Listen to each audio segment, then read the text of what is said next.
C'est que ça dépend du bord où l'on se situe. Les hommes politiques, quand ils sont dans l'opposition, le Conseil constitutionnel est diabolisé. Quand ils sont au pouvoir, le Conseil constitutionnel est bien. Parce que le président Macky Sall n'était pas d'accord avec le Conseil constitutionnel quand il était candidat. Et quand il est président de la République aujourd'hui, il ne rejette pas, il ne crache pas dessus. Mais rupture bu président bëggoon ci Conseil constitutionnel, est-ce que tey mën nañu wax ne que rupture boobu am na? Non, c'est-à-dire que il y a une décision qui a été prise.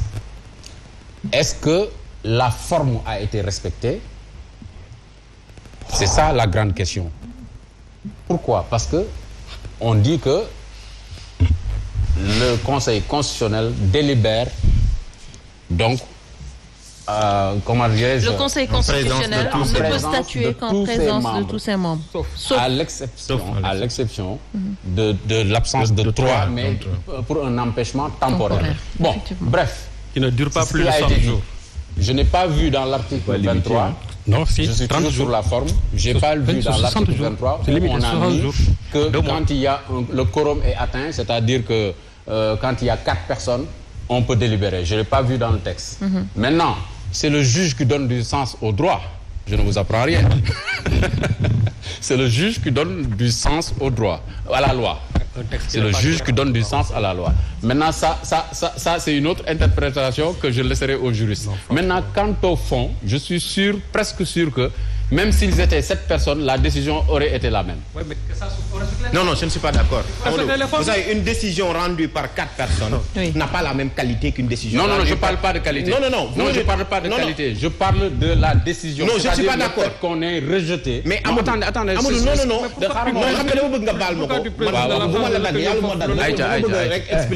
Regardez, l'article 23 donné. En cas d'égalité de voix, la voix du président est prépondérante. Et le Conseil constitutionnel met aux voix ces décisions. Et les décisions du Conseil constitutionnel, c'est-à-dire qu'en réalité, on ne sait pas qui a fait quoi et qui a fait quoi. Ça veut dire que donc, voilà, c'est secret, les délibérations. Mais rien ne nous dit qu'il n'y avait pas des juges qui s'étaient opposés. Et le nombre 3 sur 7 n'est pas insignifiant. Peut-être que donc, ça pouvait basculer pour que donc qu'on ait une annulation de la loi. C'est une hypothèse. Bon, parce qu'une hypothèse. Une hypothèse comme une autre hypothèse. Une hypothèse, elle reste toujours une hypothèse. Rien ne le dit, parce que les délibérations sont secrètes. C'est une hypothèse. Mais dans le fond, le dossier... L'hypothèse reste toujours une hypothèse. Oui, mais le recours qui a été formulé, le recours déposé par l'opposition, est-ce que ce recours-là, et je pose la question aux juristes, est-ce que vous pensez que le recours avait assez d'éléments pour faire annuler la loi? Honnêtement, je le pense. Vous savez pourquoi? Parce que, je vais le dire, le recours était très substantiel. Autre chose, c'est qu'en réalité, regardez la décision, comment elle est volumineuse. C'est vous qui l'avez rédigée, non? Ça n'engage que vous. Donc, non, je ne parle pas de la décision. Ça n'engage que vous. J'ai une question précise. Répondez. Moi, ce que je suis en train de dire, c'est que le Conseil vous constitutionnel... n'avez pas infirmé. Non, attendez. Ça n'engage que vous. Je ne suis pas là pour infirmer ou confirmer quoi que ce soit. Vous savez, moi, ça ne m'ébranle pas ce que vous dites là. Ce que je veux dire par là, c'est que le Conseil constitutionnel a eu du mal à motiver sa décision. Première chose, regardez.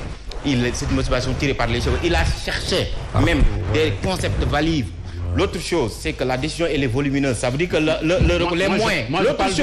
L'autre chose, je parle du recours en tant que tel. Quand vous voyez ce qui avait été donc motivation attaqué par l'opposition sénégalaise, la même décision a existé en France. Le Conseil avait l'intention, quand on regarde même, si le Conseil n'avait pas peur, il allait même faire ne serait-ce qu'une réserve d'interprétation. Vous savez pourquoi?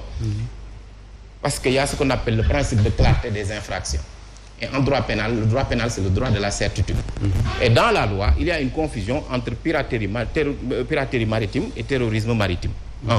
La deuxième chose est que la loi n'est pas intelligible. La troisième chose est qu'en réalité, les infractions sont disproportionnées. Donc, il y avait tellement de moyens... Est-ce que ce n'est pas votre jugement, ça? Non, écoutez, je suis le juriste spécialiste de la question qui parle. C'est-à-dire le Conseil constitutionnel lui-même, il a eu à sanctionner d'autres lois pour moins que ça.